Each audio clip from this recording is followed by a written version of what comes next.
खरं तर ज्या ज्या मंडळींनी धर्मानंद महाराजांना पाहिलं असेल ती मंडळी भाग्यवान आहेत. आताच मी आलेलं एक भजन सुरू होतं आणि ते भजन आपल्या गुरूंच्या आवाज कमी करा, आपल्या पुढे ठेवा. हे भजन जे आहे ते मी जेव्हा ऐकलं ते सद्गुरूंविषयीचं प्रेम दर्शवणारं भजन होतं. मी काही प्रवचना करता आलो नाही किंवा मी काही कीर्तना करता आलो नाही किंवा काही बोलण्याकरता आलो नाही. आदरणीय सागर महाराजांतरी माझ्या अत्यंत सख्यत्वाचे संबंध होते. ज्यावेळी त्यांच्या निधनाची बातमी कळाली तेव्हा मी पंढरपुरात होतो. वारीची धावपळ सुरू होती. त्याच वेळी येण्याचा माणूस होता. मात्र एखादी जबाबदारी आपण घेतल्यानंतर ते टाकून आपण येणं हे उचित ठरत नाही. आणि जेव्हा मला निरोप मिळाला तेव्हा मला वाटतं की सगळ्या परिस्थिती हाताबाहेर होती. नंतरच्या काळात जवळपास धरणे अरुणजींचा मला 5-6 वेळा फोन आला की आश्रमात गेल्यानंतर एक नैराश्य आहे, मानसिक परिस्थिती तितकीशी नाही, बऱ्यापैकी तणाव आहे. आणि आश्रमात जी काही मुलं आहेत त्यांच्याशी आपण एकदा बोललं पाहिजे. दुर्दैवानं आधीचा नियोजित प्रवास तर मला तेव्हाही येता आला नाही. आणि यावेळी मला सुशांत आणि स्वरूप या दोघांच्या जी काही मला बातमी कळाली तेव्हा मात्र मला स्वतःला पश्चाताप झाला की आपण गेलं पाहिजे होतं. माझ्या येण्याने घटना बदलता आली असती का माहीत नाही, पण कदाचित मी जर आधी या मुलांशी बोललो असतो तर त्या मुलांनी इतकं टोकाचं पाऊल उचललं नसतं. प्रभुकृपेने इतके तरी आपल्या वाणीमध्ये प्रभूंनी ताकद दिलेली आहे. मला स्वतःला असं वाटलं की आपलं काहीतरी चुकलं. मग अजून पुन्हा चुका घडाव्यात का तर नाही. तात्काळ मला ज्यावेळी वृत्त कळालं ठरलं की हातातली सगळी कामं सोडायची आणि आपण एकदा गोरंबाच्या आश्रमात जाऊन यायचं. मला वाटतं की कालचाच फक्त मधला दिवस होता. मी परवाच येऊन गेलो. मला कळालं की आपल्याकडे संकष्टीच्या दिवशी नित्यानं प्रवचनं असतात. आदरणीय सागर महाराजांचा देखील आग्रह होता की मी आलं पाहिजे. मध्यंतरी आपण काही स्पर्धा घेतल्या होत्या भजनाच्या, तेव्हासुद्धा मला त्यांनी अत्यंत आग्रह केला होता की तुम्ही आलं पाहिजे. पण प्रवास माझ्या हातात नसतो तेव्हाही येता आलं नाही. पण मग मात्र परवा आल्यानंतर मी जे काही मला माझ्या आध्यात्मिक दृष्टीतनं वेध कळतात, जी काही थोडीफार दृष्टी प्राप्त आहे, खरंच आपल्या आश्रमात प्रचंड नैराश्याची सध्या वाटतं की नैराश्यानं एक कब्जा केला थोडक्यात. मग याच्यातनं बाहेर न करता काय बरं, नैराश्य येणं सुद्धा चुकीचं आहे का? नाही. भावना, श्रद्धा, मन सगळ्यांना आहे. आपण जरी ध्यानधारणा करत असलो, आपण जरी या ध्यानमार्गाचा उपासक असलो तरीसुद्धा शेवटी एक नातं जे असतं गुरूंशी किंवा आपल्या परंपरेशी ते अर्थात माणसाला दुःख देत असतं. ध्यान बसल्यानंतर मग ते आत्मा निरंतर आहे, आत्म्याला दुःख होत नाही, जे भोगायचे शरीराला भोगायचे हे सगळं नंतर आलं. पण आपण तर अजून त्या स्थितीला पूर्ण तर गेलो नाही ना. त्यामुळे साहजिक आपल्या सगळ्यांना दुःख होणं यात काही दुमत नाही आहे. पण या दुःखाची तीव्रता इतकी असू नये की आपल्याला सुशांत आणि स्वरूपसारखी मुलं गमवावी लागली. आता त्यांनी शेवटी प्रमाण म्हटलं, एका जनार्दने गुरुकृपादृष्टी दिसे सर्व सृष्टी परब्रह्म. सद्गुरूंची कृपादृष्टी आपल्यावरती असेल तर मला वाटतं की चराचरात आपल्याला भगवंत दिसतो. सद्गुरू हे माध्यम असतात भगवंतापर्यंत नेण्याचं. आणि आपल्याकडे परंपरा आहे की आपल्याकरता त्या सेवेमध्ये गेल्यानंतर सद्गुरूच आपल्याकरता परब्रह्म होऊन जातात. मला वाटतं की त्यात आपल्याला आपल्या गुरूंचा होणारा वियोग कदाचित त्या 2 मुलांना सहन झाला नाही म्हणून त्यांनी ते उचललेलं टोकाचं पाऊल. पण आता सागर महाराजांना म्हणा किंवा ब्रह्मानंद महाराजांना म्हणा, हे ते आल्यानंतर ही सगळी व्यवस्था उभी करण्याकरता, तुम्हाला त्या मार्गावरती प्रवाहित करण्याकरता मला वाटतं की मागचे 15-20 वर्ष गेलेत, अधिकचा कालावधी गेला आहे. एखादा साधू निर्माण होण्याकरता अनेक तप जावे लागतात, तेव्हा तो साधू निर्माण होतो. ते सहज नाही कुणीतरी आला आणि गादीवरती येऊन बसला असं होत नसतं. परवाही आपल्या सगळ्या विश्वस्त मंडळी होती त्यांनाही म्हटलं मी की आपल्याला फक्त आता आश्रमाची व्यवस्था पाहिजे. तुमची अवस्था स्वतः भगवंत बघण्याकरता खंबीर आहे. पण एखादा साधू गेल्यानंतर त्या साधूचं काम थांबणं मला वाटतं की ते साधूला खऱ्या अर्थानं आपण देणारं दुःख आहे. त्यामुळे आज जर आपल्या आश्रमात प्रवचनाकरता उत्सवाकरता जर 800-900 लोक येत असतील तर ती 800-900पेक्षा मला वाटतं की आता ती लोक 1000-2000 कशी होतील याकरता आपण प्रयत्न केला पाहिजे. एकनाथ महाराजांचा अभंग आहे, त्याचे म्हणतात की पक्षी अंगणी उतरती जे का गुंतून राहती तैसे असावे संसारी जोवरी प्राचीनाची दोरी. वस्तीकर वस्ती आला प्रातःकाळी निघून गेला. त्याचं म्हणतात की शरण एका जनार्दना. नाही आणखी नाही. हां, की त्या अभंगाची पूर्ण चरण आपण जर बघितली तर त्याच्यामध्ये त्यांनी सांगितलं आहे की खऱ्या अर्थानं तुमच्या या भवसागरातनं तुम्हाला पूर्ण पार करणारा कोण असेल तर ते सद्गुरू आहेत. की त्यांनी एकदा तुमच्यावरती कृपादृष्टी केली की मग तुम्हाला काही वेगळं करण्याचं कारण नाही. पण गुरूंना आपण शरण जाण्यापूर्वी त्यांनी काही त्याच्यामध्ये वचनं सांगितली आहेत. त्याचं म्हणून त्यांनी उदाहरण दिलं आहे. मृत्यू काय तुमच्या आमच्या हातात आहे का? इथे हात वरती करा बरं की महाराज आम्ही मरणार नाही, हे माझ्यासहित म्हणतो. असं काय आहे का? जन्माला आलाय तो प्रत्येक माणूस थोडं बोलत चला बरं सगळं जाणार आहे ना. का असं काय आहे की गौरंबात येऊन थांबलं तर माणसं मरत नाहीत? आहे का? नाही ना. म्हणजे ज्याचा जन्म झाला आहे त्याला आपलं आयुष्यातलं विहित कार्य संपलं की त्याचा मृत्यू हा 100% ठरलेला आहे. सुदैवानं आत्तापर्यंत विज्ञान एवढं प्रगत झालं, अध्यात्मशास्त्र एवढं प्रगत झालं, पण काही क्वचित काही साधू मंडळी सोडली तर मृत्यू आपला कधी आहे हे आपल्याला सांगता येत नाही. तर आपल्या हातामध्ये काय आहे? जन्मापासून मृत्यूपर्यंत जन्म आणि मृत्यू, मला वाटतं की हा नदीचे 2 काठ आहेत. एका काठापासून दुसऱ्या काठापर्यंत जाण्याकरता जो प्रवास आहे की नाही याला म्हणायचं जीवन.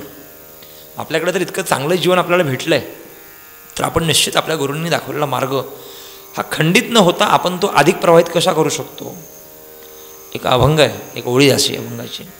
व्रत घडविता अर्ध पुण्य लाभी, मोडविता दोघे नरका जाती. ध्यानासारखा अत्यंत महत्त्वाचा मार्ग आहे. त्याला मला वाटतं की सद्गुरू श्री धनंजय महाराजांच्या कृपेने तो अत्यंत सुलभतेने लोकांपर्यंत पोहोचला. म्हणजे ध्यान करो आणि ध्यानी बनो. कारण की माणूस हा सतत लोकांच्या गर्दीत आहे, एकांत त्याच्या आयुष्यात नाही. स्वतःकरता आपण कोण आहोत, आपण काय केलं पाहिजे, आपली नेमकी मानसिक अवस्था कशी आहे. कधीतरी माणसानं स्वतःकरता वेळ दिला. सकाळी मला वाटतं की पहाटे 4ला उठल्यापासून रात्री झोपेपर्यंत तो काय करतो? तो फक्त वणवण करतो. आधी स्वतःची चिंता, मग कुटुंबाची, मग पत्नीची, मग घराची, मग राजकारण असलं तर गावाची, जिल्ह्याची, तालुक्याची. स्वतःकरता काय? तुम्ही तुमच्यावरती एकदा अनुभव घेऊन बघा की बाबा मी स्वतःकरता काय करतो आहे. उत्तर मिळेल 0. नोकरी करतो आहे कोणाकरता? परिवाराकरता. पैसे कमवतो कोणाकरता? पुढच्या पिढीकरता. माझं काय? स्वतःला मी काय दिलं? याचं उत्तर आपल्याकडे भेटतं 0. जी मंडळी खऱ्या अर्थानं अध्यात्मात आहेत, मला वाटतं की ती मंडळी कोण ज्ञानेश्वरी वाचतं, कोण गाथा वाचतं, जो जो काही आपल्याकडे मार्ग आहे तो माणूस तो अवलंबतो. पण या सगळ्यासुद्धा जेव्हा मी सुद्धा कधी चिंताग्रस्त होतो, चिंता सगळ्यांनाच आहे. महाराज धैर्य म्हणून काय झालं? आधार सगळ्यांनाच आहेत, व्याधी सगळ्यांनाच आहेत. पण संत दिसताना आपल्यासारखे दिसतात, पण ते आपल्यासारखे नसतात. मग आपल्याला जर सद्गुरू श्री सागर महाराजांनी, सद्गुरू धर्मानंद महाराजांनी हा मार्ग दाखवला असेल तर आपण त्या मार्गाच्या माध्यमातून, मला वाटतं की ज्ञानेश्वर महाराजांचा अभंग आहे, अजाप जपने उलट प्राणाचा तेथेही मनाचा निर्धारो असे. अजाप जप मायेने जप करता येतो आणि दुसरा जप करता येतो श्वासाने. श्वास घेणं म्हणजे ज्ञानोबा, श्वास सोडणं म्हणजे तुकोबा. रामकृष्ण आपण भजन म्हणतो, श्रीराम जयराम भजन म्हणतो. ही व्यावहारिकदृष्ट्या लोकांना दिसताना दिसतं की हे भजन चालू आहे, पण तोच भजनाचा मार्ग एकांतामध्ये बसल्यानंतर आपण श्वास घेतला, श्वास सोडला म्हणजे काय? हे हा प्राणाचा जप सुरू आहे. आणि प्राणाचा जप करण्याकरता ध्यान मार्गाकडे जावं लागतं. आणि अत्यंत खडतर असणारा ध्यान मार्ग आपल्याला सुलभतेने करून सांगण्याची जी काही कृपादृष्टी या परिसरात झाली, मला वाटतं की सद्गुरू श्री धर्मानंद महाराजांनी आणि सद्गुरू श्री अमृतानंद महाराजांनी ती करून दिली. आता आपली जबाबदारी काय आहे? महाराज सांगतात की बाबा ज्याप्रमाणे आपल्या घरामध्ये, आपल्या दारापुढे किंवा आपल्या संसारात पकडू, आपण आपल्या व्यवहारात पकडू, आपण घरी बसलेलो असतो, सकाळची वेळ असते, पक्षी येतात अंगणामध्ये, आपण काय करतो? दाणे टाकतो. ते पक्षी बिचार येतात, दाणे टिपतात. आपली भूक भागली, ते म्हणतात का घर माझं आहे? ते म्हणतात का घरातला माणूस माझा आहे, भाकरी केली आहे, भाजी केली, ती मला पाहिजे? नाही. जेवढं काही अंगणात पडलं आहे तेवढं त्यांना लागतं आहे, तेवढं ते घेतात आणि ते उडतात का थांबतात तिथं? नाही ना. प्रत्येक संतांचं विहित कार्य त्या त्या कालावधीकरता असतं. त्यांना वाटलं अधिक थांबायचं, थांबू शकलं असते ते. ज्ञानेश्वर महाराज जर एखाद्या जिवंत मेलेल्या माणसाला उठवत असतील, आपल्याकडे ज्ञानेश्वर नावाचा ग्रंथ आहे, त्याचे लेखक आहेत सच्चिदानंद बाबा, लेखक आगरू झाले. ते सच्चिदानंद बाबा कोण होते? तर त्यांचा मृतदेह पडला होता, प्रेत पडलं होतं आणि त्यांच्या पत्नीला कोणीतरी सांगितलं मोठे साधू आपल्या गावात आलेत. कपाळावरती गंध टेकली होती, कुंकू होतं. तेव्हा कडे काय टेकले नसतील म्हणा, कुंकू होतं, हातात बांगड्या होत्या. आणि ते धावत महाराजांकडे गेले, नमस्कार केला. महाराज म्हटले सदा सौभाग्यवती भाऊ. तर बाईने सांगितलं अहो महाराज ठीक आहे, ते सौभाग्यवती भाऊ म्हटला त्यावर नवरा तर जिवंत पाहिजे. तुमचा आशीर्वाद खरा का माझा मेलेला नवरा खरा? महाराज म्हटले साधूचा शब्द कधी खोटा ठरत. ज्या अर्थी मी म्हटले सदा सौभाग्यवती भाऊ म्हणजे तुझा नवरा असला पाहिजे आणि मेला असेल तर मग तो जिवंत होईल. महाराज गेले, त्यांनी सगळी व्यवस्था पाहिली. त्या प्रेताच्या डोक्यावरनं हात फिरवला आणि सतचित आनंद, त्याच्या अंतकरणामध्ये सतत चित्तामध्ये आनंद असतो किंवा जो खऱ्या अर्थानं ध्यानी असतो, एक अध्यात्मात रत असतो. असा माणूस कसा काय मृत होऊ शकतो? त्याचा देह जाऊ शकतो, आत्मा मात्र कुठेही जाणार. आणि आपण ध्यान कोणाचं करतो, देहाचं का आत्म्याचं? इकडचे जर बोला बरं, कुणाचं? हां, आपण त्या ध्यान आत्म्याचं करतो. मग धर्मानंद महाराज गेल्यानंतर मग आपलं काम थांबलं पाहिजे होतं, का नाही थांबलं? आपण देहाचं काम करतो का आत्म्याचं काम करतोय? मग पुढे ते काम चाललंच की नाही? सागरा महाराजांनी ते वाढवलं की नाही? मग आता कदाचित त्यांचा देह नाही आहे पण आत्मा तर आहे ना, का नाही आहे? भगवद्गीता सांगते की नाही की ज्याप्रमाणे एखादं जीर्ण झालेलं कापड आपण बदलतो, वस्त्र फेकतो, नवीन वस्त्र धारण करतो, तसं एखादा देह, महाराजांना काही व्याधी असतील, काही आजार असेल, काही त्रास असेल, मग ज्या देहामध्ये त्रास येतो देह घेऊन फिरण्याचा अर्थ आहे का? काय केलं पाहिजे? आपण बदललं पाहिजे. मग कदाचित मला वाटतं की धर्मानंद महाराज काय किंवा सागर महाराज काय याला काहीतरी विशिष्ट कार्याकरता पुन्हा अवतार येत असेल. आणि वारकरी संप्रदायात सांगतो की बाबा आम्ही मोक्षभिक्षा काही आम्हाला नको. तुका म्हणे गर्भवाशी सुखे घालावे आम्हासी, आम्हाला पुन्हा जन्म घेऊन आम्हाला हेच काम करायचं आहे. त्यामुळे महाराज या देहात जरी दिसत नसतील तर ते पुन्हा कधीतरी आपल्याकडे येणारच आहे यानं त्या कारणाने. याचा अर्थ ते पुन्हा आपल्याला भेटेपर्यंत आपलं काम थांबता कामा. जर ह्याच्या आधी प्रवचनाला 800 माणसं असतील तर मग आज माणसं 100वर कशी काय आली? तर संशोधन आपण तर केलं पाहिजे. मार्ग दाखवणारा व्यक्ती गेला आहे, मार्ग कुठेही गेलेला नाही. पलीकडे आदरणीय बाबा बसलेत, आदरणीय इथे गुरुजी बसलेत. परवा तुम्हाला इथे येऊन सांगितलं आहे हे काम काही एकट्या माणसाचं काम नाही आहे. हे जे काम आहे ना ते धर्माचं काम आहे. आणि धर्माचं काम ज्यावेळी वाटतं की ज्यावेळी धर्माला ग्लानी येते स्वतः भगवंत तिथे हजर असतात. आज सागर महाराज आपल्यात नाही, ठीक आहे, प्रभू कृपेने मी परवाही म्हटलं इतकं मोठं काम आहे, हे धर्माचं काम आहे, प्रामाणिक काम आहे. याचे कुठल्याही आर्थिक गोष्टी नाही आहेत, फक्त लोकांना ध्यानी बनवणं, ध्यान करण्याकरता प्रवृत्त करणं. तर हे काम देवात असेल तर देवच ह्याची काळजी घेईल ना. एक ना एक दिवस एखादा मोठा साधू, संत, तपस्वी किंवा आपल्यातले जे काही महाराजांच्या आसपासची मुलं आहेत, मुलांकडे आपण जबाबदारी दिली पाहिजे. त्यांना पेलत नसेल तर सांगते बाबा मला पेलत नाही, मी सेवा करतो. आता आपण सुशांतला किंवा स्वरूप त्यांनाही सांगितलं होतं की बाबा तुम्ही फक्त ते गादीवरती बसा, पुढचं चालत राहील. कधी त्या मुलांना दडपण आलं असावं की आम्ही आमच्या गुरुजींना बघितलं आहे, त्यांची ध्यान साधना बघितली आहे, त्यांच्या गादीवर आम्ही कसं बसणार? होऊ शकतं ना एखादी वेळ, असं मानसिकता होऊ शकते अशी. पण ठीक आहे ना, पण कदाचित भारतांच्या जवळ जी मंडळी आत्तापर्यंत होती ज्यांनी खऱ्या अर्थानं आपलं बघा, लक्षात घ्या, कपड्याच्या आत सगळी माणसं उघडी असतात. आपण जगाला फसवू शकतो, तर फसवू शकतो का? उत्तर आहे नाही.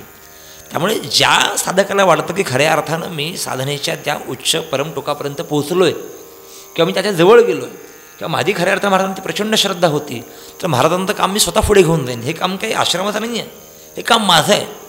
आणि ज्यावेळी या आश्रमाला तशा तगड्या माणसाची गरज आहे तर तुम्ही काळजी करू नका. तुकाराम महाराजांना सांगितलं की महाराज तुमचे गुरु कोण?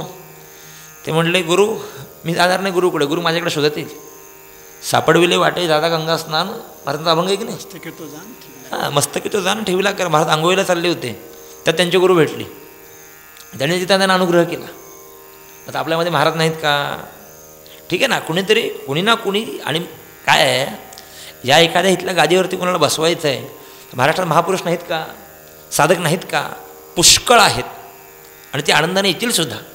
पण आपण ज्या परंपरेचे उपासक आहोत, ज्याला आपण म्हणतो की आत्मा मालिक म्हणू आपण ज्यांना, किंवा आपलं जे काही ध्यान धारणेचं आहे त्या तत्वातलं कोणी ना कोणीतरी थोड्या वेळ आपण वाट पहा. 2 महिने जातील, 3 महिने जातील, नाही कोणीतरी आपल्यातलं कोणीतरी तयार होईल. पण याचा अर्थ आपण आपलं काम थांबवायचं का? नाही. सागर महाराज काय किंवा धर्मानंद महाराज काय, ही मंडळी आली, ह्यांनी आपलं काम केलं आणि ते आपल्या विहित मार्गाला गेले. अभंगाचं टोक असं आहे की वस्ती पक्षी अंगणी उतरती जे का गुंतून या राहती तैसे असावे संसारी. आपण संसार म्हणजे हा कुठला संसार आहे? ज्ञानेश्वर महाराज म्हणतात की अवघाती संसार आनंदाची आता. अनेक प्रमाणात की संसार सुखाचा करीन, पण हा संसार कुठला आहे? हा संसार अध्यात्माचा आहे, हा संसार तुमचा आमचा आहे. मग हा संसार तर सुखाचा करायचा आहे. हा संसार सुखाचा करत असताना त्याची काळजी देवाला आहे. आपण फक्त आपल्या कामामध्ये कुठेही खंड पडू देता कामा नाही. पुढे महाराज सांगतात की वस्ती कर वस्ती आला प्रातःकाळी उठून गेला. पूर्वीच्या काळी काही अशी गेस्ट हाऊस नसायचे, आश्रम मोठे नसायचे. कुणी यात्रेला जायचं, म्हणून यात्रेला जायचं की नाही, तो रात्र झाली की कुठल्याही घरी जायचं, दार वाजवायचा, बाई मी अतिथी आहे, मला आराम करायचा आहे. अतिथी काय करायचा, तो रात्री 6-7 वाजता जायचा, बिचारी माणसं श्रद्धेने त्याला जेवण वगैरे द्यायची आणि भोजन झालं सकाळी झोपायचा, रात्री झोपायचा. पहाटे मात्र घरातले लोक उठायच्या आधी तो निघून जायचा. का बरं? त्याला माहिती आहे माझं काम इथे किती वेळ आहे, मला फक्त आरामाची गरज आहे, तोपर्यंत मी इथे असणं गरजेचं. का त्यानं असं करायचं, अंगावरती शॉल काढायची, घराच्या ओढणीवर टाकायची आणि सांगायचं घरातल्यांना आता मी झोपतो 12पर्यंत, तुम्ही कोण आहे, तुम्ही बाहेर चला. घर कोणाचं आहे? मालकाचं. सांगायचं काय, बाहेर माझी शॉल हंतरलेली आहे, त्या अर्थी घर कोणाचं आहे? असं चालतं का? नाही. त्याला आपलं काम संपलं की त्याला सकाळी जावं लागतं की नाही. महाराज पुढे म्हणतात की एका जनार्दनी शरण ऐशे असता भय कवण. मरण प्रत्येकाला आहे, फक्त ते आपल्या गुरुदेवांना लवकर आलं ठीक आहे, पण त्यांनी आपल्याला जे काही शिकवलं आहे तो प्रवाह अखंडित ठेवणं म्हणजे मला वाटतं की हे प्रत्येक शिष्यानं त्यांना वाहिलेली श्रद्धांजली. काय इथे आलो, फुलं वाहिली, नमस्कार केला, ही श्रद्धांजली होत नाही. हा आश्रम माझा आहे, इथली स्वच्छता माझी आहे, इथली व्यवस्था लावणं माझी आहे. काय काय लागतं इथे? लाईट बिल लागतं, काय खर्च आहे, आपण सगळे गोळा करू. काय लागतं? एखादे गुरुजी येतात, गुरुजी तर आहे तिथे. महाराजांचे परवा मी तिथे बसलो होतो, त्यांच्या गादीवरती काही पेपर होते, मी स्वतः चाळले काही पेपर, त्यात संगीत विशारद अमुक तमुक, म्हणजे त्यांना इथे आपल्याकडे काही क्लासेस सुरू होतं संगीताचे. महाराजांना त्याची आवड होती, गुरुजी तर आहेतच, अजून काय लागलं आपण ती मदत उपलब्ध करू. फक्त आपण आपलं काम थांबवता कामा. म्हणजे गुरुजी गोष्ट सांगतात, गोष्ट सांगतो आणि थांबवतो, बाकी मग आपण सविस्तर बोलू. एक माणूस होता, त्याला वाटलं की आता मला मरायचं आहे, म्हणजे स्वरूप आणि सुशांतवरून सांगतो. आता सुदैवानं त्या मुलांनी खूप विचार केला गुरुदेवांचा, गुरुदेवांना स्वतःचा विचार त्यांनी केला नाही. आपल्याला तर सगळ्यांची ते मानसिकता पक्की असते की नाही, माहीत असते की नाही, की गेलेला माणूस हा पुन्हा देहाने दिसणार का आपल्याला? याचा अर्थ प्रत्येकाने मग आत्मदहन करायचं का? नाही. पण त्यांनी आपल्याला जे काही शिकवले ते आचरण करणं म्हणजे खऱ्या अर्थानं आपण त्यांच्यासोबत राहणं. म्हणजे मगाशी सांगायचं नाही की माझा मुद्दा निष्ठून गेला. सच्चिदानंद बाबांसारखा मेलेला माणूस ज्ञानेश्वर महाराज उठवू शकतात, तर त्याला समाधी घेण्याची गरज काय होती? थांबले असते ना ते आत्तापर्यंत. पण संतांचं आपलं काम संपलं की संत थांबत नसतात.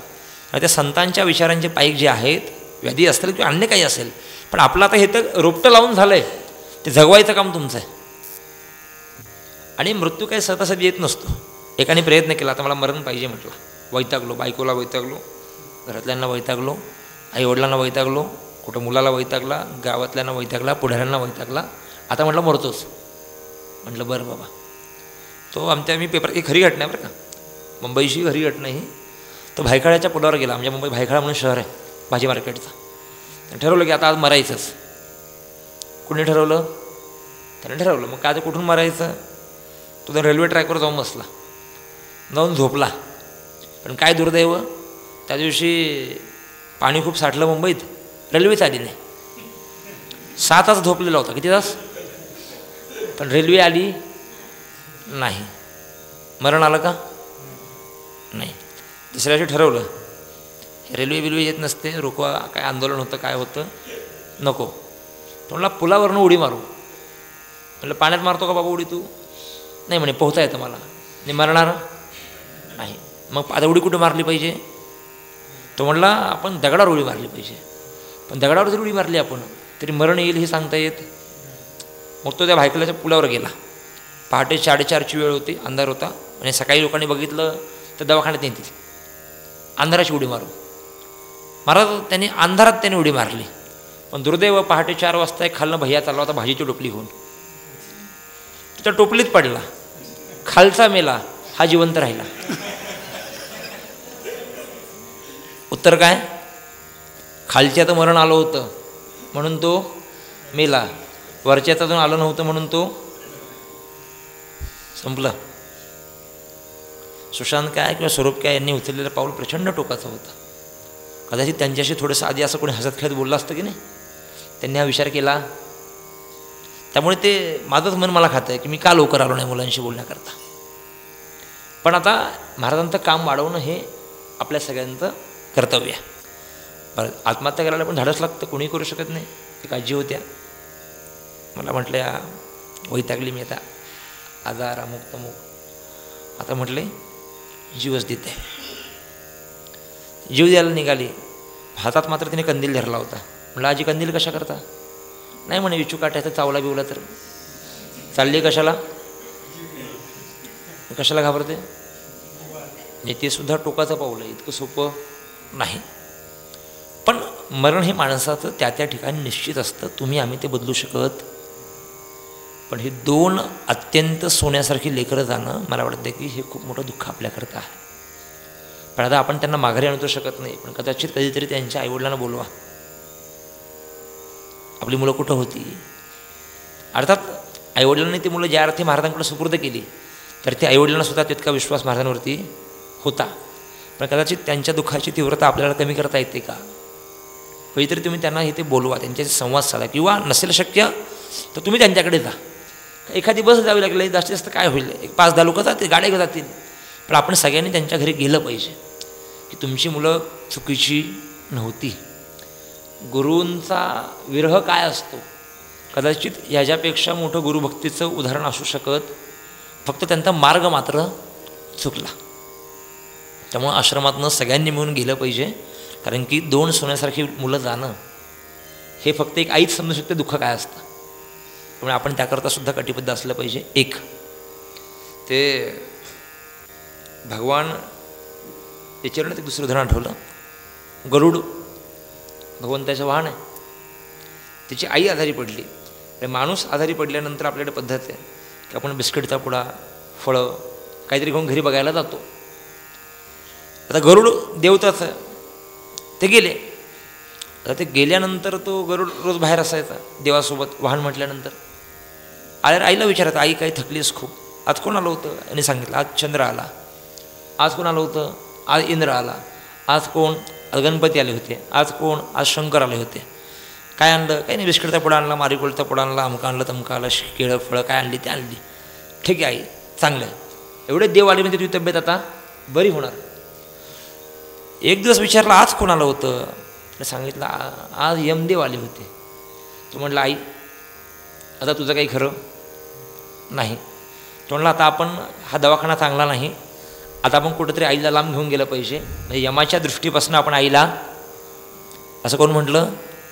भगवान गरुड म्हटले. आता ते गरुड येते की आपल्याकडे सर्वसामान्य माणसं आहेत काय, ॲम्ब्युलन्स बोलवणं काय? ते आईला पाठीवर टाकलं आणि घोर हिमालयात घेऊन गेले. डोंगरात कड्या कपाऱ्यात जिथं कुणीही पोचू शकत नाही, जवळपास 400-500 फुटावरती उंचावरती घेऊन गेले. आणि तिथे काय गेल्यानंतर आईला साईडला बसवलं. तर गरुडाची ती गरुडीच असणार आहे, पक्षी असणार आहे. कुठनं काड्या गोळा करून आणल्या, तिथे हंतरून पांघरून केलं व्यवस्थित. आणि आईला सांगितलं आई तू इथे थांब, तिथं तुला कुणीही शोधू शकणार नाही. आणि गरुड जसा बाहेर पडणार तेवढ्यात मात्र तिथे यमदेव आले. त्यांना आता यमदेव इथे कसं काय तुम्ही? यमदेव म्हटले अरे परवा तुझ्या घरी येऊन गेलो मी, पण नीट बघितल्यानंतर तुझ्या आईचं मरण 100% लिहिलं आहे. पण मला मोठा प्रश्न पडला होता की तुझ्या आईचं मरण हे या हिमालयाच्या कड्या कोपऱ्यात एका कपारीत लिहिलं होतं. आता ह्या आईला तिथे घेऊन जाणार कोण, हा मला प्रश्न पडला होता. पण सुदैवानं माझं काम कोणी केलं? गोष्ट कळते ना. सुदैवानं माझं काम कोणी केलं? म्हणजे गरुडाचा प्रयत्न चुकीचा होता का? त्याने प्रयत्न केले आईला वाचवण्याकरता, पण दुर्दैवानं घडलं काय? आईचं मरण ओढवलं. त्या सगळी गोष्टी सोडून त्या सिद्धांतावरती या. मरण हे आपल्या हातात नसतं. फक्त एवढंच लक्षात ठेवायचं की आपल्यालाही कधीतरी एक 5-50 लोक जाळणार आहेत. आपल्यालाही कधीतरी घराच्या बाहेर खाटेवरती लोक बसवणार, आपल्यालाही कधीतरी गरम पाण्यानं आंघोळ नाही घालणार, लोकांकडे एवढा वेळ नाही. मी गेल्यानंतर 1000 माणसं येतील. आता चांगलं कामं केलं, मला माहीत नाही तुम्ही कधी मरणार आहे, म्हणजे 10 मिनिटांनी मराल का, अर्ध्या तासाने जाल का, 2 मिनटात का, प्रवचनात जाल, काही सांगता म्हणजे माझं पण सांगता येत नाही, तुमचं काय घेऊन बसलो मी, सांगता येत आहे का नाही. मग आज जर आपण जागं झालो आहोत तर आजपासनं नित्यानं ध्यान करणं, आतमधल्या आत्म्याला आठवणं किंवा आपल्याकडे जे गुरूंनी दिलेली उपासना आहे ती प्रामाणिकपणे करणं. मला वाटतं की सागर महाराज अर्थात अमृतानंद महाराज जिथे कुठे असतील तिथून ते तुम्हाला अखंड आशीर्वाद देतील की बाबा मी जरी देहान नसलो तरीसुद्धा आमच्या साधकांनी साधना थांबवलेली नाही. आणि एक आश्रम म्हणजे खऱ्या अर्थानं त्या परिसरातलं पंचक्रोशीतलं एक धर्मकेंद्र असतं. आपण आता रोज बातम्या बघतो आहे, त्या बांगलादेशात काय चाललं आहे, पाकिस्तानात काय चाललं आहे. अरे म्हणजे या गोष्टी आपल्याकडे येण्याकरता वेळ लागणार नाही, पण आपल्याकडे ते धर्माचं अधिष्ठान असेल तर मला वाटतं की आपण या सगळ्या गोष्टींवरचा मुकाबला करू शकू. पण हे सगळं करत असताना आपण आपला धर्मशब्दाची व्याख्या होते, धर्म इति ध शब्द होतो धारण करणं, कर्तव्य धारण करणं म्हणजे धर्माची उपासना करणं. कुठल्या जातीचे, पंथाचे, धर्माचे काही घेणं नाही, आपलं कर्तव्य प्रामाणिकपणे करत राहणं म्हणजे धर्माचं पालन करणं. आणि धर्माचं पालन करत असताना मला वाटतं कोल्हापूर जिल्ह्यामध्ये आपल्या आश्रमाचं विशेष योगदान आहे. त्यामुळे ही उपासना आपण वाढवली पाहिजे. फक्त आपल्यापुरतं न ठेवता आपण अजून 10 लोकांना आणलं पाहिजे की बाबा रोजच्या त्रासातनं तुम्हाला शांत होण्याकरता ध्यानासारखा उत्तम पर्याय आहे, तर आपण निश्चित त्याच्याकडे कधीतरी गेलं पाहिजे. इतके सुंदर भजनं चालू आहेत. आपण काय मगाशी ज्ञानेश्वर महाराजांचे अभंग आहेत, एकनाथ महाराजांचे अभंग आहेत. ह्या संतांनी काय दाखवलं आपल्याला मार्ग आणि आपण काय करतो आहे, म्हणून आपण आयुष्यातला थोडासा वेळ ध्यानाकरता दिला पाहिजे. आज कदाचित मी म्हणतो महाराज शिकवण्याकरता नसतील, पण या प्रवाहातलं कोणीतरी असेल थोडंफार शिकलं आहे. बेसिक गोष्टी तर शिकू शकाल नाही की मग तुम्ही. त्यामुळे एक काम काय एकट्याने होत नसतं, एका सहाय्य करू अवघा धरू सुपंत. त्यामुळे आश्रमाची विस्कळीत घडी पुन्हा सुरळीत करण्याकरता माझं काय योगदान मी देऊ शकतो. पैसा दिला म्हणजे मदत होत नाही, पैसा देणाऱ्या माणसापेक्षा वेळ देणारी माणसं गरजेची आहेत. त्यामुळे इथे जी काही नकारात्मकता सध्या वाढते किंवा दुःख आहे, म्हणजे दुःख आहे, नकारात्मक काय आश्रमात येऊ शकत नाही आपल्या, ही काय दुःखाची तीव्रता आहे हे कमी होण्याकरता आपण सगळ्यांनी नित्यानं आश्रमात आलं पाहिजे. आपण एक 10-20 लोकांनी 5-10 लोकांनी शेड्यूल लावा की आज आश्रमात कोण लोक सेवा करणार, आज ही 7 लोक, उद्या ही 7 लोक, परवा आता हे इथं आता मला वाटतं की तू एकटाच राहिलंस ना, कोण आहे तू आणि तुम्ही दोघं, अजून तिसरं जे कोणी सेवेकरी मामा मामी असतील ते, बरोबर ना. आता ही 4 मुलं काय करतील आश्रमात या सांगा बरं मला. तुम्ही जर इथल्या सगळ्या लाईटी बंद करून गेलात आणि चौघच बसली आहेत आणि एखाद्या ह्याला जर महाराज आठवले, एकतर त्याचा धीर चांगला असेल त्याचा तर तो आनंदानं राहील, पण तो जर गळपटून गेला तर तो काय म्हणलं की बाबा महाराज आम्हाला इथे करमत, परिसर का बारका आहे का हा परिसर. त्यामुळे आपण सगळ्यांनी नित्यानं ठरवलं पाहिजे की बाबा काही दिवस, महिना, 2 महिने, 3 महिने आपण रोज आश्रमात गेलं पाहिजे. आता प्रत्येकाला कामधंदा आहे, प्रत्येकाला शेती आहे, पण त्या कामातून जो काही वेळ आपल्या हाताशी येईल तेवढा वेळ आपण आश्रमाला देणार का, दिला पाहिजे. आणि एकट्याने येण्यापेक्षा मला वाटतं की येताना 5-50 माणसं आपण घेऊन आली पाहिजेत. मी परवाही विश्वस्तांना सगळ्यांना म्हटलं आहे की जोपर्यंत या आश्रमाची घडी विस्कळीत आहे ती नीट बसत नाही, तर माझा पण आता सध्या आता विधानसभा तोंडावरती आहे, तर रोजचा प्रवास माझाही मला माहीत नाही की मी उद्या कुठे असेल, पण माझा प्रयत्न आहे की दर संकष्टीला मी आवर्जून आपल्याकडे येईन. मला आश्रमाकडनं 1ही रुपया नको आहे, मला प्रवास भाडं नको आहे, मला काही नको आहे, तुमच्याकडनं सुद्धा मला 1ही रुपया नको आहे. फक्त माझी भावना इतकीच आहे की आदरणीय सागर महाराज आमचे खूप चांगले स्नेही होते आणि एका मित्राला ते असताना तर काही मला मदत करता नाही आली, ठीक आहे, पण किमान ते गेल्यानंतर त्यांनी जो काही मार्ग लोकांना दाखवला आहे तो मार्ग वाढेल कसा, तिथे अधिकरित्या कसं चांगलं काम करता येईल आपल्याला, याकरता मी पूर्णतः कटिबद्ध आहे. आता फक्त तुमची जबाबदारी आहे की इथून पुढे जेव्हा काही आपल्याकडे प्रवचनं असतील, जेव्हा किंवा माझं येणं असेल, तेव्हा मात्र आपल्याला ह्या आश्रमाचं काम वाढवण्याच्या दृष्टीने आश्रमात त्यावेळी 1000 लोक, 500 लोक, 1,500 लोक काय लागतं, आल्यानंतर लोकांना प्रसाद लागतो, महाप्रसाद देता येईल आपल्याला, आपण काही माणसं उभी करू. पण किंवा इथे येऊन आपली सत्संग झाली पाहिजे, 1-2 तास ध्यानधारणा झाली पाहिजे, बाकी काही बौद्धिक झालं पाहिजे. आणि ही जी काही 2-3 मुलं इथे आहेत यांना आपलं पाठबळ असलं पाहिजे. त्या 2 मुलांना त्यावेळी पाठबळ देता आलं नाही, आज परिस्थिती काय आहे. त्यामुळे आपण त्यांना आणू शकतो का माघारी, नाही. ही मुलंसुद्धा घाबरलेलीच आहेत, ती काय नाही काय म्हणतात तुम्ही मला, हे आता हसतायत, की नाही बाबा आता आम्ही ओके, आम्ही आता थांबू करू. पण ज्यावेळी तुम्ही स्वतःवर विचार करा की आता मी ह्या आश्रमात येऊन थांबलो, आश्रमात आम्ही दोघंच जण आहे, परिसर बारका आहे का हा, सगळी झाडी आहे, जंगल आहे, मानसिकता राहत नाही. तुम्ही कितीही मोठा माणूस असू द्या, मानसिकता राहत नाही. त्यामुळे या मुलांना पाठबळ देण्याची जबाबदारी आपल्या सगळ्यांची आहे. राहिला विषय आर्थिक विवंचनाचा किंवा आर्थिक गोष्टी काय उभ्या करायच्यात, सगळं होत असतं, कोणापासून काही अडत नाही. आणि मगाशी म्हटलं मी, सागर महाराज काय किंवा धर्मानंद महाराज काय, ही मंडळी फक्त देहाने गेली आहेत, ही आत्म्यानं इथे येतात. त्यामुळं आणि त्यांची शिकवण कशाची होती, आत्म्याकडं लक्ष केंद्रित करा. त्यामुळे तुम्ही एकदा डोळे बंद करून त्यांना आठवले की ते कुठे गेलेली, फक्त आपण कुठेही देण्याकरता कमी पडता कामा. अलीकडच्या काळात धर्माची खूप खूप मोठी मोठी केंद्र बंद पडायला लागली. मग आता महाराज नाही, मग आता आम्ही आश्रमात जाऊन काय करू, कसं होणार, कोण बघणार, जाऊ द्या काय, असं नाही. आपल्याला आता महाराज नाही आहेत तर मग आपल्याला स्वतःहून आश्रम आपला आहे म्हणून आपल्याला काम करणं गरजेचं आहे.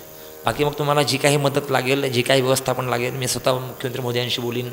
इथे आमचे सुजित चव्हाण म्हणून आहेत किंवा आमचे राजखान धमाधर म्हणून आहेत किंवा आमचे नियोजन मंडळाचे राजेश क्षीरसागर साहेब आहेत. सगळ्या मंडळींना सांगेन की बाबा धर्म टिकला तर समाजव्यवस्था टिकेल. त्यामुळे हे धर्माचं मूर्तिमंत केंद्र आहे. इथे लोकांना संस्कार मिळतात, लोकांना आपल्या धर्माविषयीचा आदर मिळतो. तर निश्चित ही केंद्र प्रवाहित झाली पाहिजे. आणि त्या दृष्टीने आपण सगळे, मला खात्री आहे की जर मी आपल्याकडे आलो आहे तर तुम्हीसुद्धा माझ्याकडे एक पाऊल येणार का नाही. आवाज नाही आला मला. हां, त्यामुळे पुढच्या संकष्टीला कदाचित तेव्हा तर इलेक्शनची वारा असेल, काही प्रवास असेल, पण तरीसुद्धा माझा प्रयत्न राहील. मी जरी नाही आलो, मी तर 100% महिन्यातनं एकदा येईनच. एक व्हॉट्सअप ग्रुप आपला आहे का सगळ्यांचा. हां, मग तुम्हाला तर आधी एक दिवस सांगितलं, तुम्ही सगळे येणार का नाही येणार. मागशी म्हणतात नाही येणार, येणार ना. हां, मग आता माझं तर काही, माझं 1 महिना आधी सगळं दिशा ठरते प्रवासाची. मला येणं म्हणजे मला काय स्वतःला काय पाहिजे काही त्याचा. माझ्यावरती देवाची एवढी कृपा आहे. देवाला म्हटलं देवा मला खेळण्याकरता चेंडू दे. कसला, रबराचा. देवाची माझ्यावरती एवढी कृपा आहे, त्याने मला चेंडू दिला खेळण्याकरता. कसला, सोन्याचा. कशात दिला, ह्याच्यापेक्षा काही मोठं आहे का अजून आयुष्यात. त्यामुळे न मागता देव सगळं देतो आहे. फक्त मग आमच्यासारख्या लोकांची काय जबाबदारी आहे की असं जर कुठे काही असेल तर आमची जबाबदारी आहे की जोपर्यंत हे स्थिर स्थावर त्याचं एक रुटीन लागत नाही तोपर्यंत आम्ही आपल्यासोबत आहोत.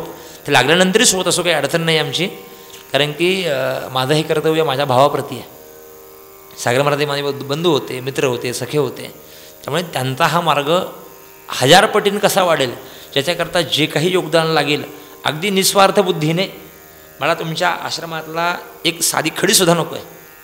त्यांनी मला काल साखर दिली जाताना, त्यांची साखरसुद्धा नको मला, पाणीसुद्धा इथलं पित नाही मी आल्यानंतर, काळजी करू नका तुम्ही. फक्त हे व्यवस्था पूर्ण लागेपर्यंत मी तुमच्या सगळ्यांच्या सोबत आहे. एकदा काय व्यवस्था लागली की मग तुम्ही जो काही सगळा निर्णय घ्या जे. आणि मला खात्री आहे की प्रभू कृपेने सद्गुरू जंगली महाराजांच्या आशीर्वादानं कुणा कुणी त्यागी सत्पुरुष महंत साधू आपल्याकडे नक्की येतील. त्यामुळे फक्त त्यांची येईपर्यंत वाट बघणं हे आपल्या सगळ्यांचं कर्तव्य आहे. तर तोपर्यंत आपण सगळे वाट बघू. तोपर्यंत मला सागर महाराजांचा छोटा भाऊ म्हणून मी तुमच्याकडे आलेलो आहे. मी निश्चित आपल्या सगळ्यांशी बोलण्याकरता, संवाद साधण्याकरता निश्चित महिन्यातनं एकदा मात्र एखादा वार ठरवून येईन. त्याची पूर्वकल्पना मी ह्यांना देईन. मग ते तुम्हाला त्या मेसेजवरती ग्रुपवरती आधी 2-3 दिवस कळवतील की बाबा आपल्याकडे अक्षय महाराज उद्या येणार आहेत. तुम्हाला वेळ असला तर तुम्ही नक्की. हां, मी म्हणणार नाही काम सोडून या. आधी आपलं काम महत्त्वाचं आहे. काम केलं तर घर चालेल ना. पण हे करत असताना दिवसातला अर्धा तास 1 तास आपण घरी का असे ना, पण आपण शांत बसलं पाहिजे. श्वासावर लक्ष केंद्रित केलं पाहिजे. आपल्या अंतरंगाशी आपण बोललं पाहिजे. कारण की जे काही बाहेर आहे म्हणतात ना आपण जे की जे ब्रह्मांडी ते पिंडी किंवा पिंडी ते ब्रह्मांडी. पिंड म्हणजे हा देह. देहाच्या आत जे काही आहे तेच जगात आहे. त्यामुळे देवाला जगाच्या बाहेर बाजारात शोधण्यापेक्षा तो आपल्या अंतरंगात आहे, तुमच्यासोबत आहे. तो शोधण्याकरता फक्त सकाळी उठल्यानंतर जी काही आपल्याकडे ध्यानधारणा शिकवली जाते, जो काही अभ्यास केला जातो तो फक्त अर्धा-1 तास करणं, मला वाटतं की तीसुद्धा खूप मोठी भगवंताची सेवा आहे. बोलण्यासारखं पुष्कळ आहे. मला देखील प्रवास आहे. आदरणीय अरुणजींनी मला सगळी तीव्रता सांगितली. खरं मला मनात अजूनही सल आहे की मी थोडं आधी यायला पाहिजे होतं पण मला नाही येता आलं. कदाचित आजपासून आपल्या आश्रमाची अधिक प्रगती होईल संख्यात्मक व्यवस्थेच्या दृष्टीने. आणि बाकी मग जी काय मदत लागेल मी स्वतः आपल्या सगळ्यांच्या सोबत उभा आहे याची मी आपणास ग्वाही देतो. माझ्यासोबत आमचे आदरणीय स्नेहश्री विशाल गुंजवटे ते ज्येष्ठ पत्रकार आहेत. ते पण आज माझ्यासोबत प्रवासात आलेत. त्यांनाही मी धन्यवाद देतो. आणि अरुणजींची आपल्याशी खूप तळमळ आहे. म्हणजे मला स्वतः सद्गुरू श्री काडसिद्धेश्वर महाराज आहेत ना कंदिरी मठाचे, त्यांनी मला महाराजांकडे पहिल्यांदा पाठवलं होतं. म्हणजे की महाराज आमच्या ते खूप साधू आहेत, पण तुम्ही आवर्जून अमृतानंद महाराजांना जाऊन भेटा. त्यांचं काम सामाजिक तर आहेच आहे, पण अध्यात्म आणि समाज याची बांधणी कशी असली पाहिजे याचं मूर्तिवंत साधुत्व म्हणजे ते आहेत. त्यामुळे त्यांचंही आपल्याकडे लक्ष आहे त्या ते पण त्यांच्या सोयीने कधीतरी आपल्याकडे येऊन जातील. पण तोपर्यंत मात्र जोपर्यंत आश्रमात घडी स्थिरसावर बसत नाही तोपर्यंत मी आपल्या सगळ्यांसोबत आहे याची ग्वाही देतो आणि थांबतो. बरं, तुमचं काही आता भजन असेल, कदाचित काही प्रार्थना असतील, तुम्ही सगळ्यांनी त्या कंटिन्यू करा. मला पुढे प्रवास आहे, त्यामुळे कोणी जागेवरून उठण्याची आवश्यकता नाही. आहे असे बसा. जी मंडळी सोशल मीडिया वापरतात ते बघू शकतात फेसबुकवरती अक्षय महाराज भोसले. माझा नंबर सध्या 2 मोबाईल आहेत पण ते मी वापरत नाही. तिथे काही असेल अडचण, कुठलीही तक्रार असेल त्या इनबॉक्समध्ये मेसेज टाकून द्या. आपल्याकडं माझ्या कार्यालयाकडून फोन येऊन जाईल आणि आदरणीय अरुण जे आहेत दादा आहेत ते आपल्याशी संवाद साधतील. तुमच्या साधनेत काय म्हणून आपण त्याला बाधा नको. त्यामुळे तुम्ही सगळे आहे असे बसा. आहे तिथून फक्त नमस्कार करा, तो पण तुमच्या अंतरंगातल्या आत्म्याला करा. बाकी मी आपल्याशी बोलण्याकरता येत राहीन. आदरणीय पुरेकडे पूजनीय महाराज आहेत, त्यांनाही माझा नमस्कार. आदरणीय गुरुजींना माझा नमस्कार. आणि याच ठिकाणी थांबतो आणि मी तात्काळ तुमची परवानगी घेऊन प्रवासाला लागतो. पण गुरुजींचं भजन वाटलं तर एखादा आपण अभंग होईल, मी प्रवासाला लागतो. धन्यवाद.